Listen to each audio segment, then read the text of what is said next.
नमस्कार दोस्तों, और नए वर्ष में आप सभी का स्वागत है।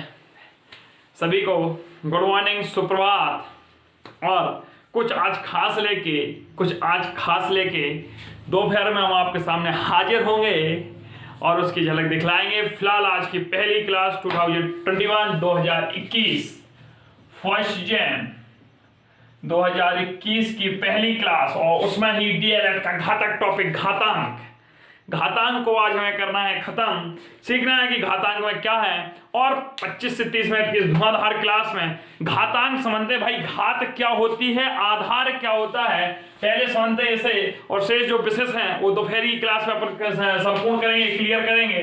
तो चले क्या देखते हैं। हमें देखना है घातांक।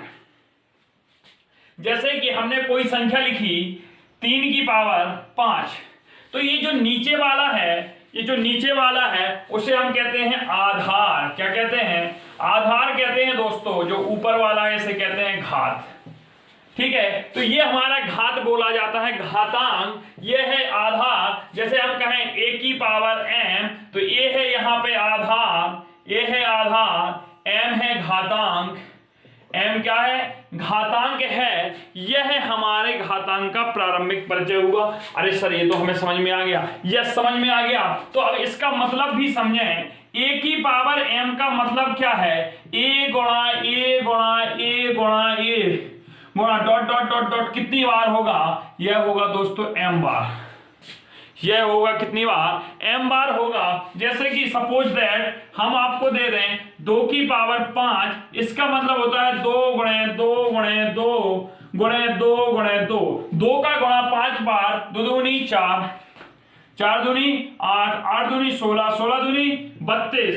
बहुत दिनों के बाद आज अपन पुनः एक बार मिले हैं, लेकिन अब कंटिन्यूटी में मिलेंगे। इसका लाइव प्रूफ आपके इसके नीचे टाइम टेबल दिया है, डिस्क्रिप्शन बॉक्स काफी लिंकेज दी हैं, जो 12 बजे के बाद सारी लिंकें ओपन कर दी जाएंगी और आपको सारे क्लासेस का प्रीमियम लगा दिखने लगेगा कि कौन सी क्लास किस टाइम होगी। इसलिए इंतजार करें दोपहर की 12 बजे की धमाकेदार क्लास में, जिसमें आप ये नहीं है कि सर कराएंगे, नहीं, आपको लाइव प्रूफ के साथ दिखाएंगे। नहीं, प्रीमियम लग चुका है क्लासेस का और आप देखिएगा। ठीक है, ये हमारा हो गया। अब आगे दोस्तों हम बात करते हैं। हमें इतनी बात तो समझ में आ गई, घात क्या होती है, आधार क्या होता है। अब इसमें हमें प्रश्न कैसे आते हैं, तो सबसे पहले देखें, जब आधार समान हो, जब आधार समान हो, जब आधार समान हो, जब आधार समान हो व घात अलग अलग हो, अलग अलग हो, तो जब आधार समान हो और घात अलग अलग हो, तो पहली कंडीशन दोस्तों बनती है गुणा में घातें जुड़ती हैं, गुणा में घात जुड़ती है, गुणा में घात जुड़ती है। अर्थात कहने का मतलब हुआ, जब आधार समान हो, हम कह रहे हैं a गुणा a, लेकिन इसकी पावर m है, इसकी पावर n है, घातें अलग हैं, तो गुणा में घातें जुड़ती हैं। हम इसको लिख सकते हैं a की घात m धन n। ये एक फॉर्मूला हो गया। इसको याद नहीं करना है मित्रों, मेरे प्रिय विद्यार्थियों, इसको याद नहीं करना है। इसको हमें कॉन्सेप्ट को सीखना है कि जब आधार समान होंगे, घातें जो भी होंगी उनको उठा के हम जोड़ देंगे। एक कंडीशन तो हमारी यह बनती है, और करिए इसको। दूसरी कंडीशन बनती है, शायद सर ऐसे हो जाए, a की घात m गुणा a की घात माइनस n। तो क्या करेंगे, हमने आपको कॉन्सेप्ट बता दिया, गुणा में घात जुड़ती है, अर्थात कहने का मतलब हो गया a की घात m धन, और यहां हो जाएगा माइनस n, अर्थात यह हो जाएगा a की पावर m माइनस n। अब ये नहीं कहते ना घटती, घटा नहीं है दोस्तों, जुड़ा ही है। देखें जुड़ा है, वो तो मैथ का भाई जो फंडा है वहां लग गया, उसके लिए हम कुछ नहीं कर सकते हैं। आगे हम दोस्तों देखते हैं मेरे प्रिय विद्यार्थियों। अब दूसरा नंबर देखा, हम इस पे जब क्वेश्चन कराएंगे तो सब समझ में आ जाएगा। जब आधार समान हो तो घात अलग अलग हो, तो गुणा में घात जुड़ती हैं, भाग में घात घटती हैं, भाग में घात घटती हैं, क्या होता है भाई, भाग में घातों का घटाव हो जाता है, घातें घट जाती हैं। अर्थात कहने का मतलब हुआ a की पावर m भागे a की पावर n, तो ये हो जाएगा a की पावर m माइनस n। यह ऐसे भी लिखा हो सकता है, यह ऐसे भी लिखा हो सकता है, इतना तो आपको सभी को आता हो, लेकिन सर फिर भी बेसिक क्यों बता रहा है कृष्णकांत तिवारी, तो ऐसा जिसके मन में चल रहा हो दोस्तों तो बता दें, बेसिक का ही नाम, तो क्योंकि अपन को मास्टर बनना है बेसिक का, प्राइमरी का, तो हमें बेसिक फंडे सीखने ही पड़ेंगे दोस्तों, और वैकेंसी सर पे मरा रहे हैं।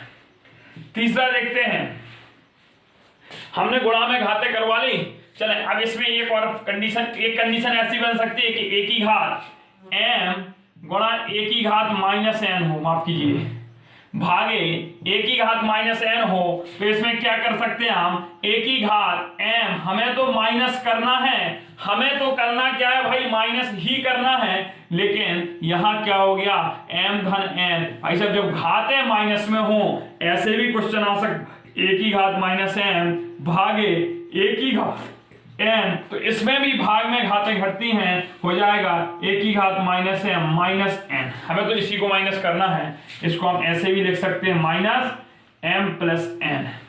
क्वेश्चन ऐसे भी बन सकता है a की घात माइनस m भागे a की घात माइनस n, तो इसमें क्या करेंगे, भाग में घातें घटती हैं, भाग में घातें घटती हैं, हमने घटा दी, हमने क्या की, घटा दी, तो a की घात minus m minus minus plus ये आ गया। इतने चीजें आपने देखी। अब ये हम आपको कुछ फॉर्मूले लिखा रहे थे, लिखते चले, इसके बाद अब आप एक और देखें, चलो इसको मैं अब साफ कर दे रहा हूं, और एक नई चीज देखें, इसके बाद हमें काफी चीजें आपको सिखानी है, लेकिन उसके पहले क्वेश्चन भी इस पे कराएंगे। सर क्वेश्चन कैसे होंगे, चलो पहले क्वेश्चन ही देख लेते हैं, एक दो क्वेश्चन। पहला क्वेश्चन जैसे कि हम लिखें, हमें दे दिया 2 की घात 5 गुणे 2 की घात 11 का मान बताओ। मान बताओ आपको सरलीकृत रूप में नहीं बताना है, उसने लिख दिया मान बताओ। इसमें क्या करना है भाई साहब, गुणा में घातें जुड़ती हैं, तो हम लिखेंगे 2 की घात 5 धन 11 मतलब 2 की घात 16। क्वेश्चन ऐसे भी हो सकता था 3 की घात 8 गुणे 3 की घात 5 गुणे 3 की घात 11 गुणे 3 की घात 9 की घात 2 का मान बताओ।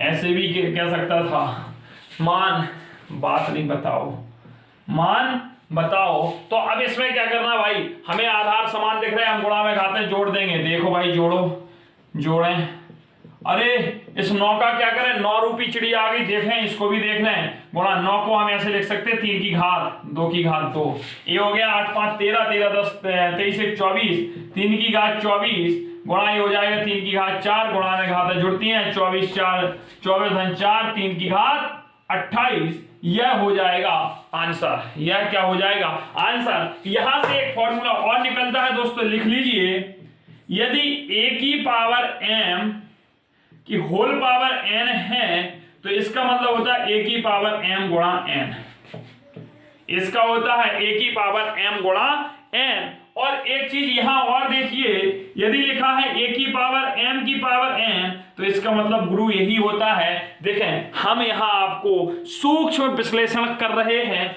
इन दोनों सूत्रों का, इस पे आप गौर फरमाएं, ध्यान दें, ध्यान दें। हमारी मंजिल आसमां है, इतना याद रखना। क्या है? आसमां है, रास्ता हमें खुद बनाना है। सीढ़ियां उन्हें मुबारक हो, सीढ़ियां उन्हें मुबारक हो जिन्हें छत पर जाना है। हमारी रास्ता, हमारी मंजिल तो आसमां है, रास्ता हमें खुद बनाना है। चलें यारो, क्या चिंता करते हैं, जब साथ हैं हम और आप तो कोई भी एग्जाम क्रैक कर देंगे। ये तो डीएलएड है, टीईटी और सुपर टीईटी की भी क्लासेस का ब्यौरा सब देखेंगे अभी दोपहर की क्लास में। चलें क्वेश्चन एक जैसे दे दिया हमें एग्जाम्पल रूपी, 2 की पावर 3 की पावर 5 और एक दे दिया यहां। चलिए इस थोड़ा बड़ा हो गया, हमें एक्सप्लेन करना है आपको, इसलिए हम लिखेंगे 3 की पावर 2 की पावर 3 और एक हमने दे दिया 3 की पावर 2 की पावर 3।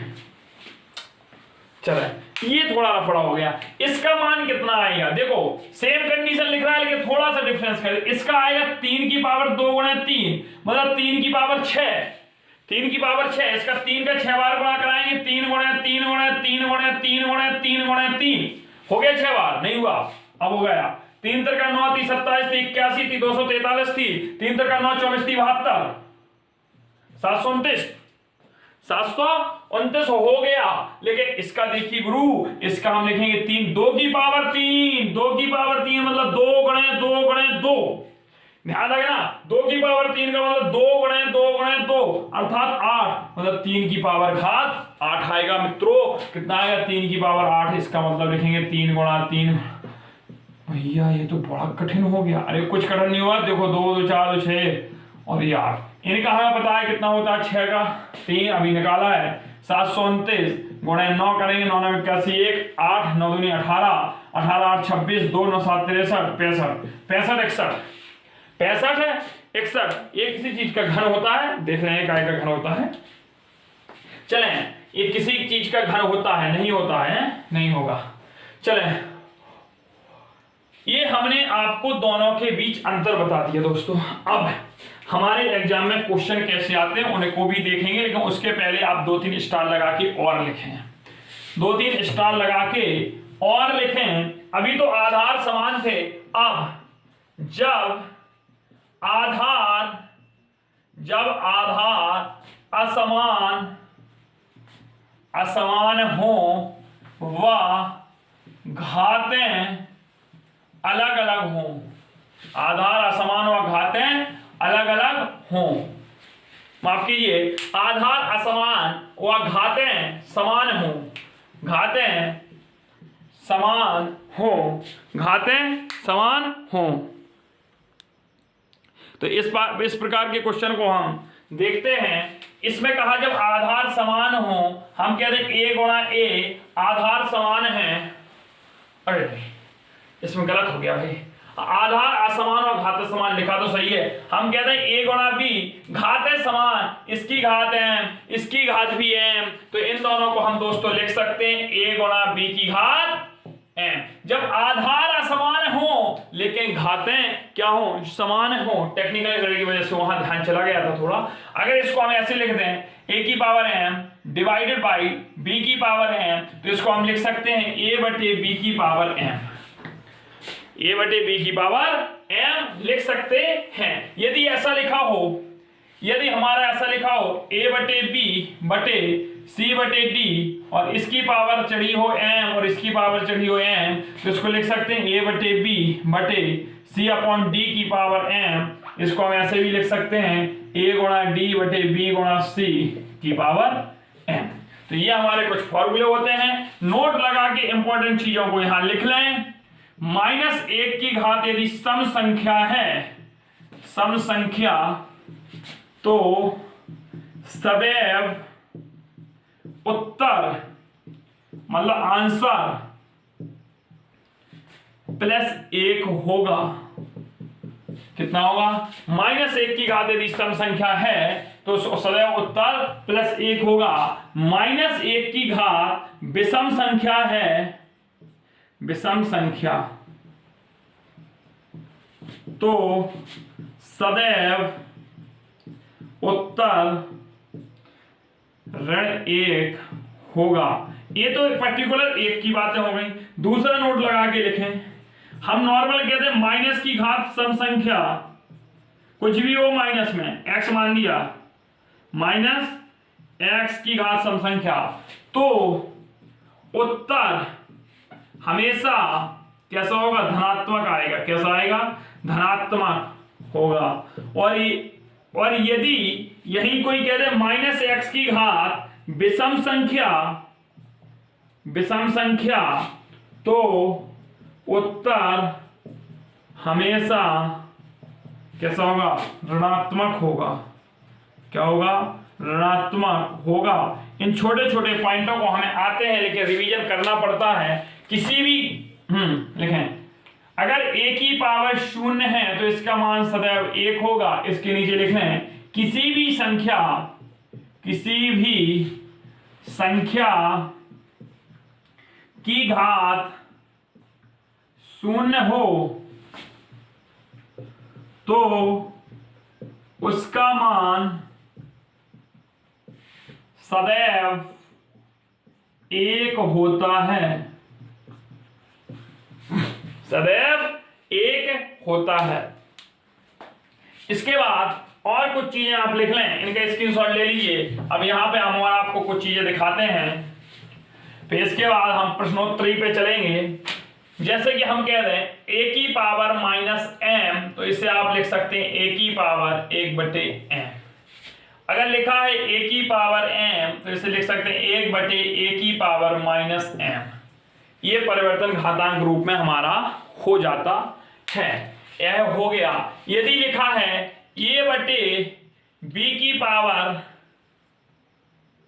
अगर लिखा है a की पावर m और b की पावर n, तो इसको हम लिख सकते हैं b की पावर -n/a की पावर -m।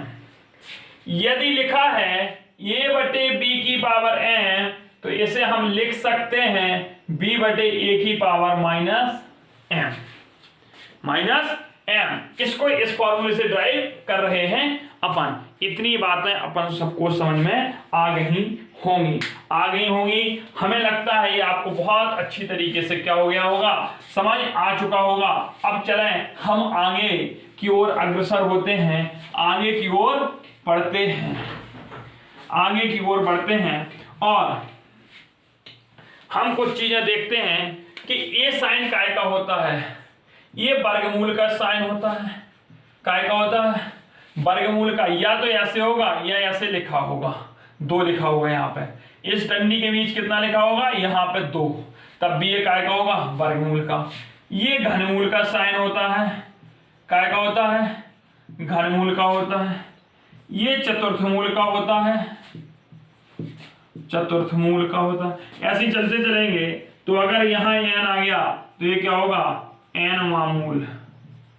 अब दोस्तों इनको और हम दूसरे तरीके से कैसे लिख सकते हैं? घातांक रूप में। यदि हम मान लें कि √x लिखा है तो हम इसको लिख सकते हैं x की घात 1/2। यदि ऐसे लिखा है, यहाँ 3 है x की जगह, ध्यान देना 3 है मतलब घनमूल है, तो हम इसको लिखेंगे x की पावर 1/3। यदि चतुर्थमूल है तो हम लिखेंगे x की पावर 1/4। यदि √n(x) है तो इसको लिखेंगे x की पावर 1/n।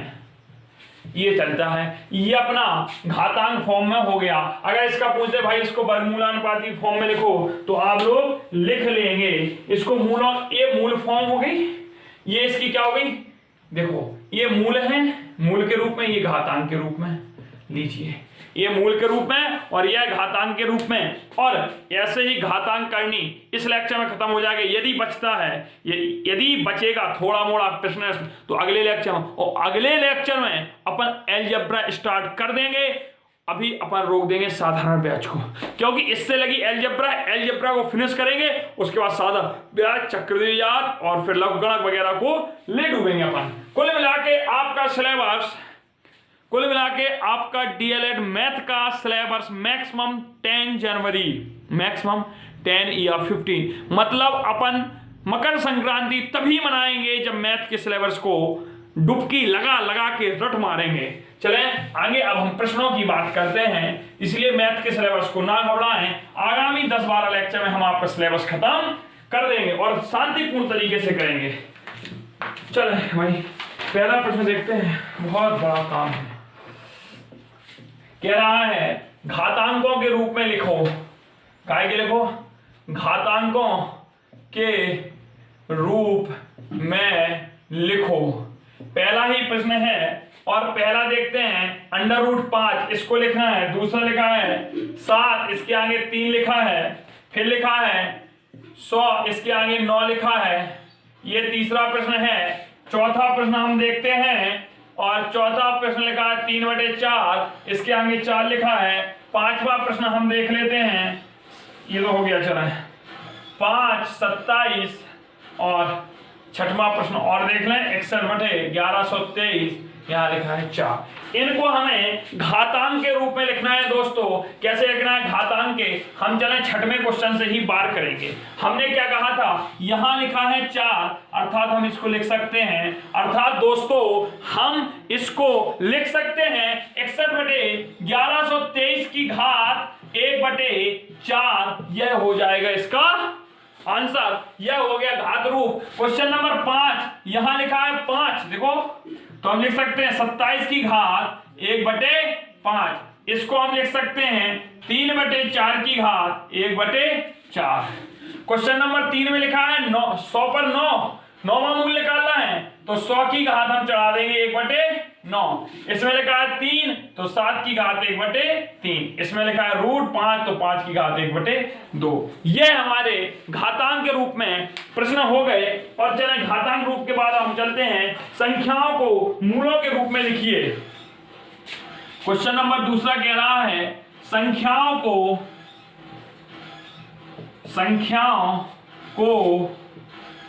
मूलों के रूप में लिखिए। संख्याओं को मूलों के रूप में लिखिए। तो अब संख्याओं को मूलों के रूप में क्या लिखना है, चलें पहला देखते हैं। 16 की पावर 1/2 इसको लिखना है। दूसरा लिखना है 125 की पावर 1/3। तीसरा लिखना है 11/17 की घात 1/11। चौथा लिखना है 6/17 की घात 1/9।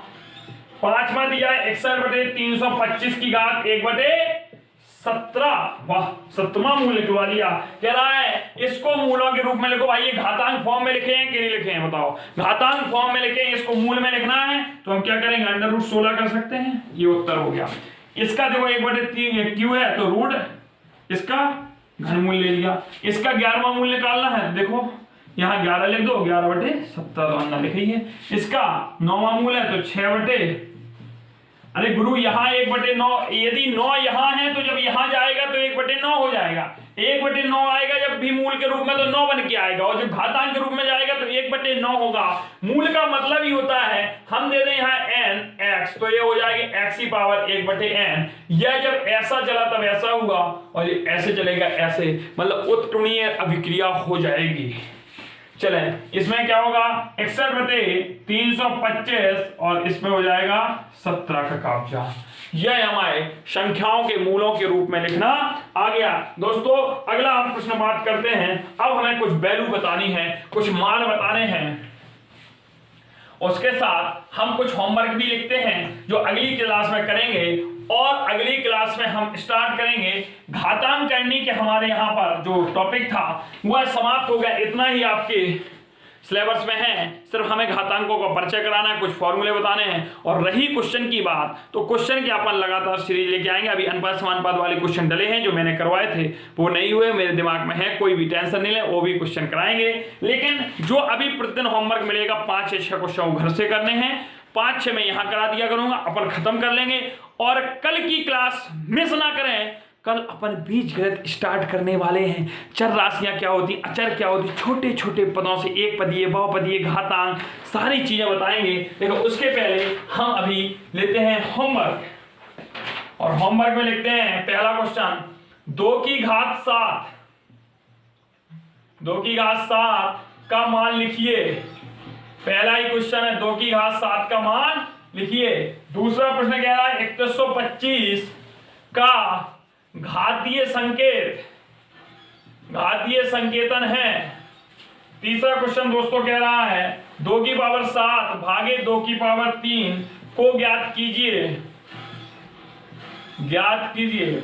अगला ही क्वेश्चन कह रहा है 2/3 की पावर 4 भागे 2/3 की पावर 9 को हल करो, को सरल कीजिए।